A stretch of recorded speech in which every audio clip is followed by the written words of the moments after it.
11th, 2011 meeting of the East Penn School District Board of School Directors is hereby called to order. Please rise and join me in saluting the flag. I pledge allegiance to the flag of the United States of America and to the republic for which it stands, one nation, under God, indivisible, with liberty and justice for all. Before we get started, I'd like to announce that item 4.3 on the agenda has been pulled. We will not be discussing that tonight. The next order of business is request to address the board. I have two.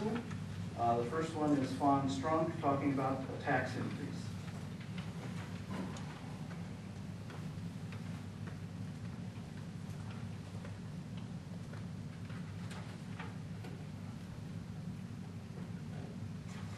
I've been told that when people sit on the school board, they often don't hear a lot of thank yous from the public. So I wanted to say a thank you specifically for the efforts that we saw at the last board meeting, for Elaine Gannon and Michael Polcano, Rebecca and Julian, for your vote at the last school board meeting and your efforts to try to keep our tax increase the minimum that it had to be. It is a concern that we've now exceeded the Act 1 index for the second year in a row. And as parents, some of us are worried about getting taxed out of the school district. So I just wanted to say thank you for your vote. Someone on the news this past week said that elected officials usually take the path of least resistance. And at the last school board meeting, at least 4 of you just didn't take the path of least resistance. So as a parent, as a taxpayer who received my tax bill this past week, thank you. Thank you, Ms. Strunk. The next person is Mr. Otto Slozer of the MAIS, speaking on budget items.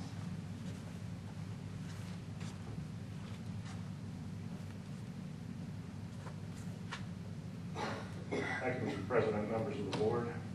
Ms. Strunk just stole my opening thunder. I also wanted to thank the board minority for an attempt to lower our tax burden for the coming year. Again, thank you for that. The item that concerns me tonight, though, is some of the items that are on your budget. Specifically, I'm going to go back to the May 9th school board meeting, where I thought I was attending a school board meeting when it turned out a campaign event where Dr. Seidenberger in his report chose to attack campaign literature. And there's a lot of things that was said there. I'm certainly not going to bore you with it. There was an item that really strikes me as interesting. You attacked the item that they said that there was a $16 million debt service. And that you claimed that it was $14,008,000. That they must have taken it from the preliminary budget, which everybody knows isn't worth the paper it's written on. Well, I'm looking at your budget that was just passed last meeting, and under debt service under 5100, I see a figure of $15,616,506, and that's significantly higher than $14,008,000. I'm sure you're going to claim that you got free money from the Commonwealth of Pennsylvania to the tune of $1.5 or $1.6 million that you can apply. Well, it's not free money because that money also comes out of our taxpayers' pockets. But it's money that's being credited to you, put against your debt service, and that debt service is $15,616,506 according to your document at the last budget meeting, not $14,008,000. Now you wonder why people get annoyed, elected officials, particularly at the school board level. Because we come here and we ask questions, we hope to get answers. Of course, you don't interact with us like some of the municipalities do when we make public appeals to them. I know there was a lot of concerns about your reserve fund and a lot of explanations that were given over the years, and some of them are contradictory. Some of you folks contradicted yourselves during that period of time. But yeah, I'm real concerned about this because, you know, you made a real strong point at a school board meeting that's paid for by the taxpayers, high government official who's paid for by the taxpayers, attacking campaign literature, which I thought was inappropriate at a public meeting, but he had made the statement that the debt service was $14,008,000. And according to your own documents, that's not true. So, what is the truth? That's what I figured. Thank you. Thank you, Mr. Slozer. No other comments appearing. We'll go on to the approval of minutes. Can I have a motion, please? So, second. Is there any discussion of the minutes? None appearing. All in favor of approving the minutes, say aye. Aye. All those opposed? Motion carries. We'll now have the report of the superintendent of schools, Dr. Thomas Seifert. Thank you, Mr. Ballard. I'm also going to ask the board to, I'm going to pull on item 2, Conference National Staff Development Council. I'm going to pull that. We need to get more information, and I think there's an error in the cost as well. So we're going to pull that and I'll resubmit that at a later date. Got a question from a board member regarding resignations and retirements on the agenda tonight. Are we going to save any funds? And the answer simply is no. All the positions that are people have resigned or left the area for reasons, we need to replace each and every one of those positions. The administrative assistants are, in essence, secretaries, we call them, so they need to replace them. Every one of the staff and instructional assistants are for special education, so we really need to do those folks. And the teacher, she's left, and we really need to replace her in the Kanji school. Although I'll give a report on the where we are in enrollment in just a moment or two. Okay, another question came up regarding the exchange program. Let me explain a little bit. Dr. Tony Moore, who is going to be doctor soon, has been invited to participate in the exchange program. Basically, we're going to have an administrator from Beijing, China, come to our district, and he will be housed with Dr. Moyer, Mr. Moyer, and we'll have a chance to interact with this person for a week. So this person, I don't know if it's a female or a male, will be coming here in October and learning all about East Penn School District in Pennsylvania and our culture. In return, then, Mr. Moyer will be going to Beijing sometime in April. Now, I wish I could give you the details. We don't have them at this point because there's an organizing meeting later on in August. But let me just explain. The registration, $1,600, we're paying for that with Title II funds, and Mr. Moore is assuming all other costs associated with the trip. So I think it's going to be a wonderful opportunity for us to interact. I don't know how many are on the board, but one of my goals about 2 or 3 years ago was to, in essence, form a partnership with a sister school, so to speak, in China. And I think this will give us an opportunity to do exactly that.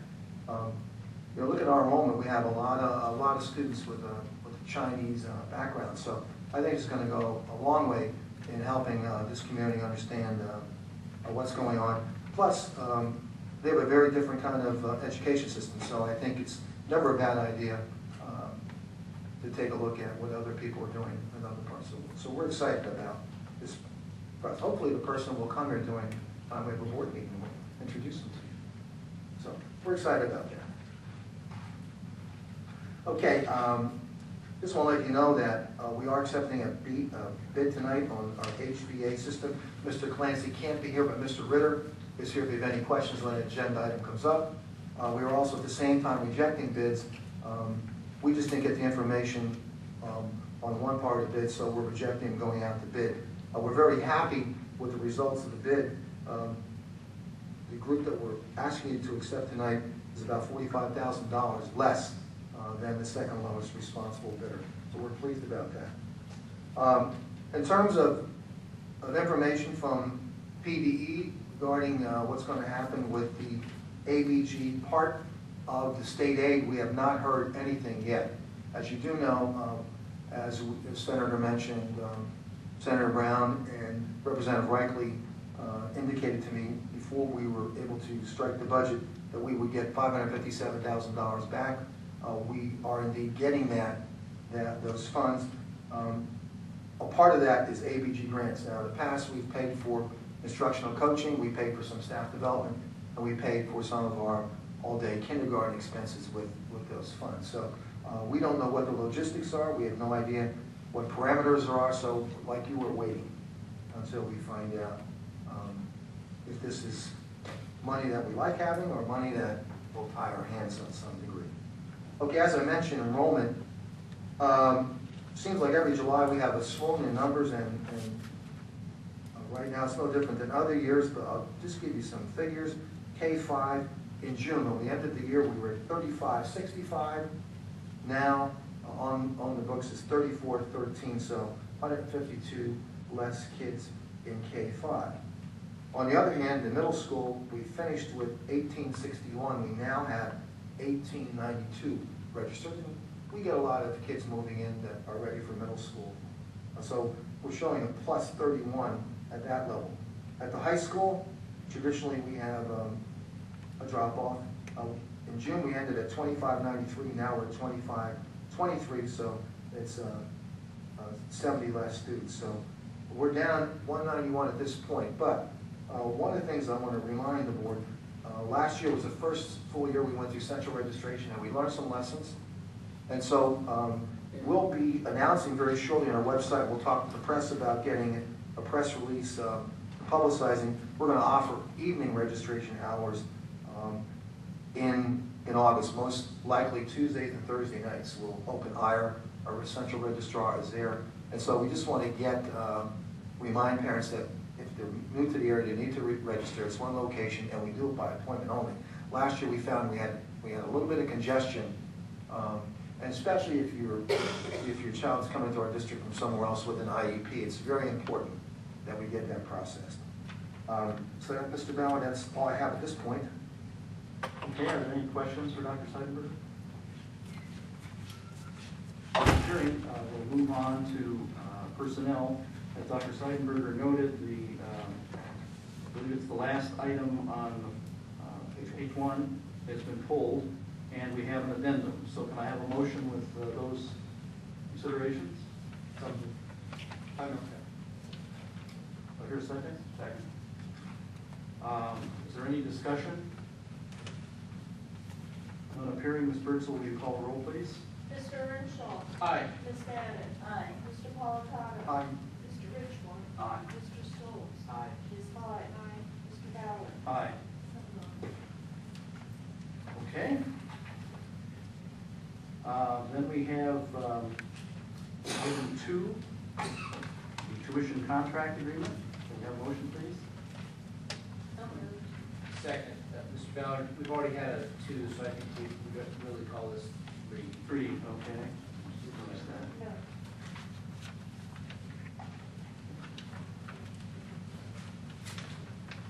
All right, item number 5.3 then. 4.3. 4.3. I have a motion, please. So moved. Second. All right, is there any discussion? None appearing. Ms. Birdsall, will you call the roll, please? Ms. Hyde. Aye. Mr. Stoltz. Aye. Mr. Richmond. Aye. Mr. Politano. Aye. Ms. Bannon. Aye. Mr. Renshaw. Aye. Mr. Ballard. Aye. 7 ayes. Okay, the item which would have been 4 has been pulled. We'll move on to number 5, other educational entities, Carbon High Intermediate Unit. Mr. Richline. Like most entities in the summer, there's not a lot of things to report. The IU is looking to hire a new business manager, which I announced last meeting, due to the resignation of the current business manager. And also, we're looking for an assistant executive director, which we've been without one for the last 1.5 years. And it's a position that is budgeted every year, and for the last 1.5 years we haven't had one. So that was not spent, but it's always in budget. Also, our end-of-year numbers for students served as compared to last year, and this would go toward explaining some of the increases in our special ed costs. The numbers of students from East Penn served by the IU has risen by about 11% from 325 to 360 total students served. And the what's considered a major assignment, which is more intensive services, we had an increase of 12 students from 96 to 108, and that was also an increase of over 10%. So when we have that many more students who are served by the IU, and when the IU provides, especially the major assignment services, those are not students who have speech and some of the less expensive services. These are major services which go way beyond what our average cost is. So when you see the increase in our special ed budget, it's due in part to the increase in the number of students in the program. So unfortunately, those numbers keep growing, and it is a legal obligation of the district. And as I've said many times in the past, our costs keep growing, and the part that is funded by the state and federal government doesn't go anywhere. The percentage, it shrinks. So whereas 10 years ago, the net cost was a couple million, now it's about 12 million. So, which is a significant amount. Are there any questions for Mr. Bushline? Okay, we'll move on to legislative items. I feel like breaking out into a chorus of where do I begin. At the end of the budget year, as is typical in Harrisburg, they developed an omnibus school code amendment bill, and several items were dumped into that along with several other bills that were recently signed by the governor. I'll try to just give a quick quick word description of what was done, and if you want anything further, contact me. There will be a provision for budget reopening if the numbers really change that much, but I'm assured by Mrs. Sertable that that is not the case, so we will probably not be interested in reopening the budget. In particular, it's interesting that the new act deletes the reference to the state's goal to meet certain state funding targets in the costing out study. They're no longer going to admit that they're underpaying. Formally, they'll just do it under the table, I guess. But they've repealed the reference to, under Act 24, to the costing out study. They've repealed the required use of funds. They have stated that anything that limits the school district's use of funds when the school district receive increases in their basic education funding above the index when compared to the prior fiscal year, so no more restrictions on that. There's a moratorium on some data collection. It's hard to tell exactly what that is, but there's a moratorium on some of it, so we don't have to provide that to PDE. One interesting thing was a provision for that if you're not going for state reimbursement, you don't have to go through PlanCon. Now that could be a savings, and with the low amount of our reimbursement, it's possible that some projects might be worthwhile simply not going to PlanCon on. So we'll have to take a look closely at what state reimbursement will be versus the costs for our professionals to go through PlanCon and all the documents that it's required.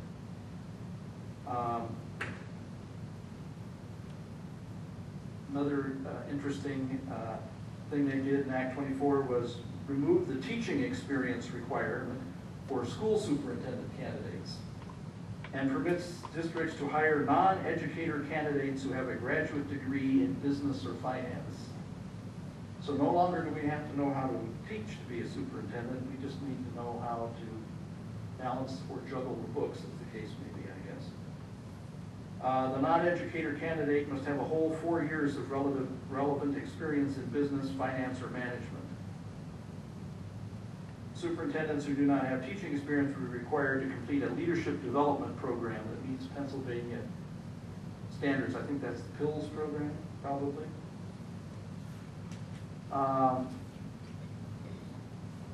There's a moratorium on Acts 45 and 48. We do not have to provide professional development for teachers, or they don't have to take it for the next 2 years. They don't have to meet the requirements. Don't have to meet the requirements. They can take it, we can log it in, but basically you get a 2-year grace period. Right, yeah. And then it starts up again they have these 5-year window for completing certain courses. They can now push that off for another 2 years. It establishes a lifetime ban from employment in a school for those who have been convicted of serious violence offenses against children. School safety reports must be filed with PDE on an annual basis. It clarifies that school districts must admit first graders during at least the first 2 weeks of each school year.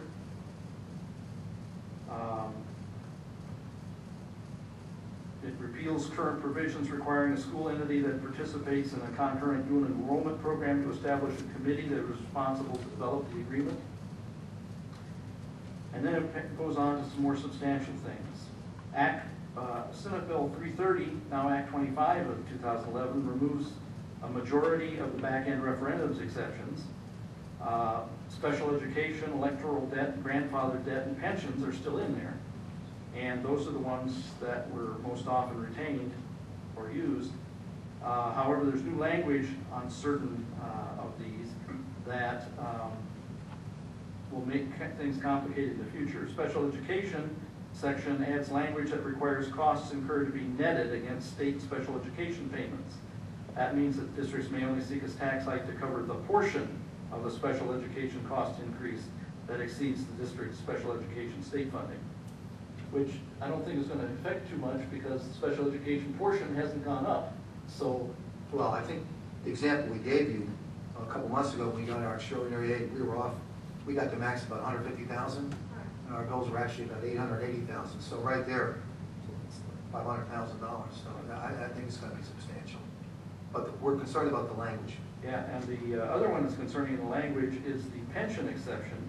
Freezes for the wage base at 2011-12, such that the exception cannot be used to cover any increases in these costs above the base, even if a school district hires new employees and the total salary costs exceed the 2011-12 levels. Under the language, the exception applies to a school district's share of payments to the PSER system if the increase in the amount of the estimated payments between the current year and the upcoming year, as determined by the department, is greater than the index. Well, since they're going to be going up at 12%, I believe, next year, that's going to be a way lot more than the index.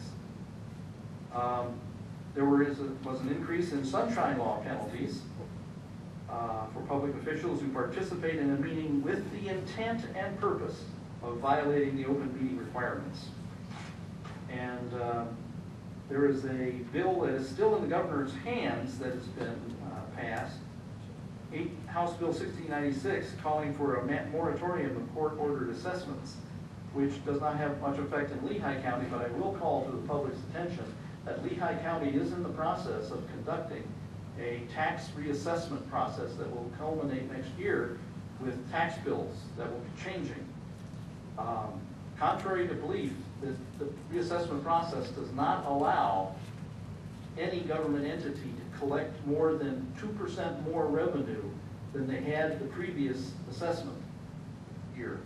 So there's no big increase that comes just because of reassessment. But if your house has not been reassessed in 20 years, like many of us, there's going to be a significant change as they balance out those who've been recently assessed at higher levels and balance that out so that everybody comes up to a common level. And there will be people seeing very large increases in taxes in their real estate tax bill due to reassessment that has nothing to do with the school district or the county per se, although the county will be doing it. But the people should start preparing for that because it's going to happen within the next year or two. And those bills are, like I said, in some cases, having not been reassessed in 25 years, I think is the number, going to be some major changes for people who haven't, who've owned their houses for that length of time. Mr. Earnshaw.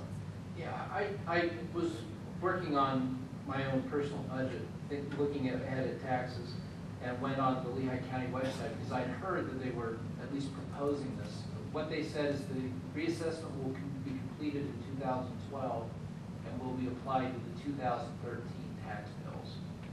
So the last reassessment was done in 1991, 20 years ago.